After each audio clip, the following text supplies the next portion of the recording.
Dan, seriously, stop watching TV. We're live. Oh.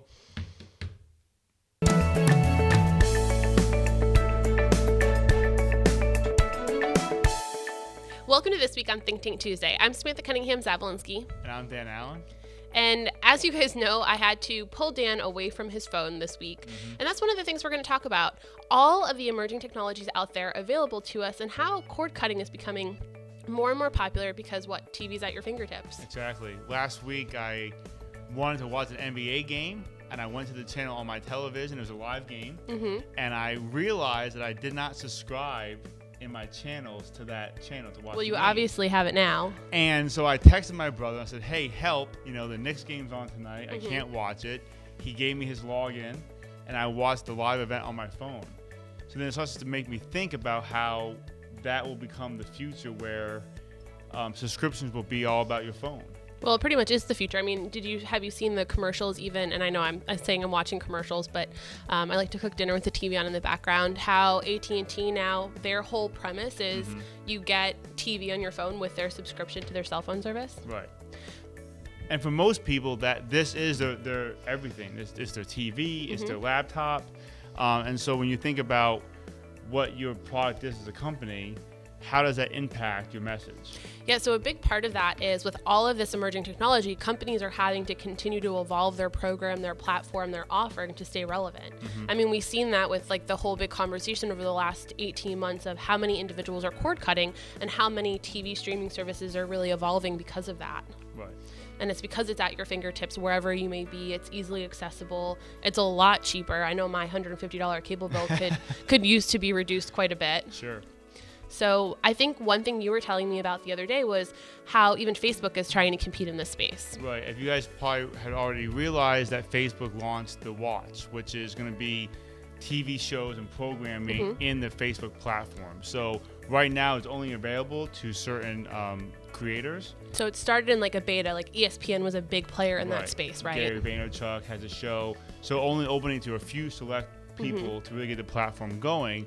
But over time, they're going to be releasing it to the public. So as a company, what is your strategy for leveraging that? A lot of times with social media, we look at social media as just the distribution for our content. Pushing it out there. Yeah, and not actually creating something for that platform. And I would think you'll find out is that as people create content for each individual platform, you're going to see a big shift in who capitalizes on it and who doesn't. Right? And you can't use it the same way. I mean, the way you use video content on Facebook needs to be different than the way you use video content on YouTube. It can be the same content, but how you market it is completely different because somebody's going to go to YouTube and potentially search, how do I create a marketing strategy? But on Facebook, you've got to draw them in to want to learn more about a marketing strategy. So a really catchy headline, subject matter is a lot more pertinent. Correct. When Samantha and I go to lunch once in a while, how Samantha interacts with me is a lot different on how Samantha interacts with people at a marketing conference, correct? Correct. It's still Samantha, it's still how she is,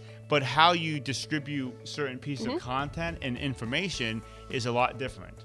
So that's how it is with these platforms, is that someone's just making one piece of content and then YouTube, Twitter, Instagram, Facebook, and not paying attention to what are the things that make each of those platforms work and how the consumer wants to absorb the information. Yeah, and I mean, I think engagement, right? It's how you want somebody to reciprocate that conversation to you changes by platform. Because how I'm going to reciprocate that conversation on Facebook is going to be completely different than YouTube or Instagram. But Facebook Watch is really a completely different animal as well than just posting video content like today's Think Tank, for example, on Facebook, because it is a show platform. It's supposed to be like episodes, syndicated television through a social media platform, is it not? Right.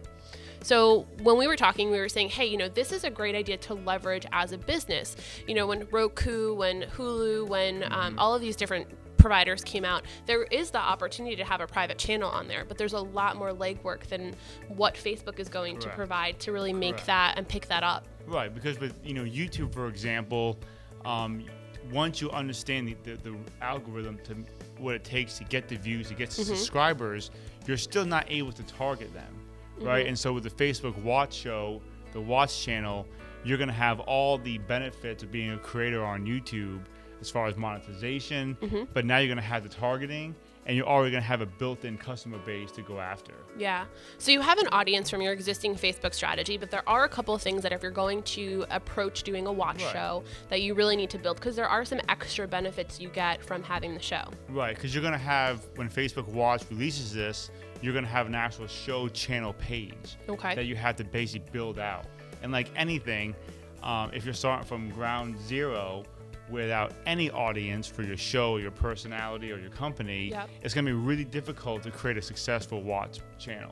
So there's a couple things if you guys are thinking about, hey, I need to do a Facebook watch show, which we do recommend. Again, though, make sure you have something that's worth putting out there, because I think one of the biggest things is just creating a video series or a show or episodes without a core theme, without guidelines to it. It really makes it hard for somebody to latch onto it. And to your point, a lot of us are going to be building that from scratch. You have other content you've put out there, but this is a new ballgame. So in doing that, first thing would be know what your show is going to be about and create a premise, right? So whether it's going to be education, like Think Tank, and hard facts, or it's going to be humor, like a lot of, or even beauty, like a lot of YouTubers have built their foundation on things like that.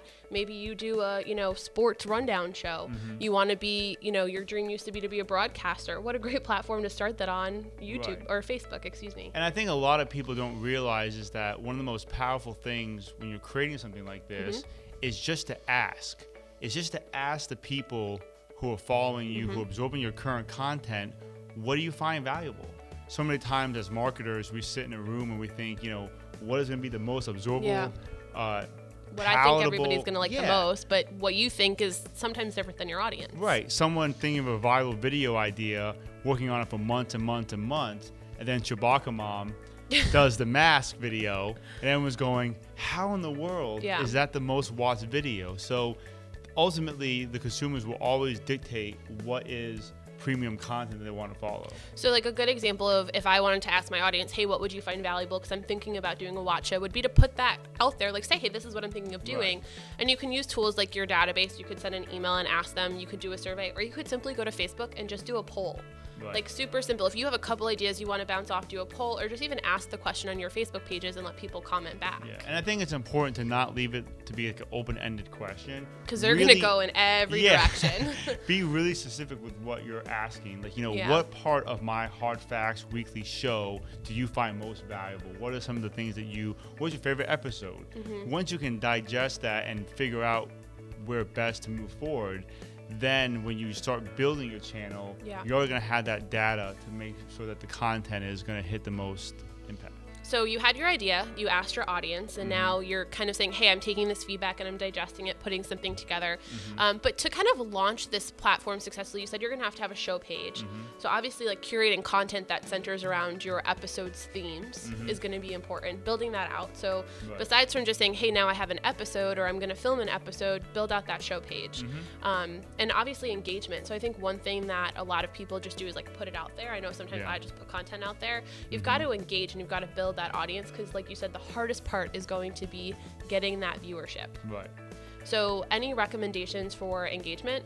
Well, I think a lot of times when you think about putting out content, we spend so much time creating the content, and then when it comes down to distribution, we just like to Facebook, YouTube, Twitter, Instagram, done. I posted about it. I'm done. I got it out there. Right. I'm done for the day. It's going to get, 1,000 views. And then when we look back, it has like 50. We're disappointed, right? We just feel like crushed. Like, why don't you like me? Right? And so what I've found out through doing videos for Paul and through the company is that when that video is out there, yes, it has a very short, shelf life. Creative expires a lot faster than you think. Right. That's video creative, photography, images, ads. I mean, if you think it's going to last you 3 months, it's probably going to last you a month. Right.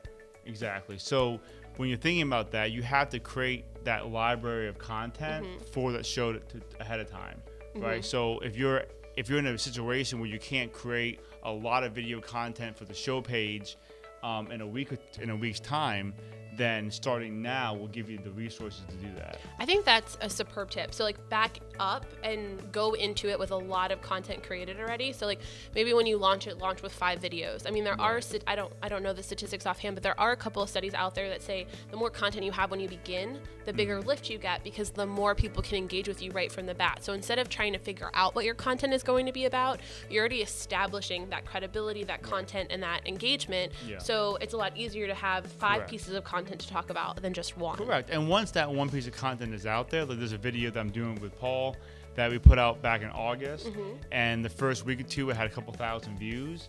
And in the last few weeks, it's gone up about 15,000 views. So something changed where that video, as it climbed, got more attention because of comments, because of organic posting.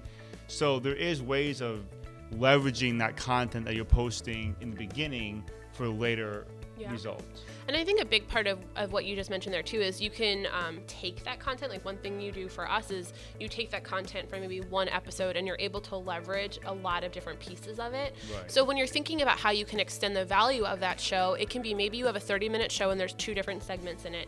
You can break each of those segments up 2 and then make sure that they're on the appropriate social networks and syndicated to the correct audiences to pull people into those episodes as well in other ways. Correct.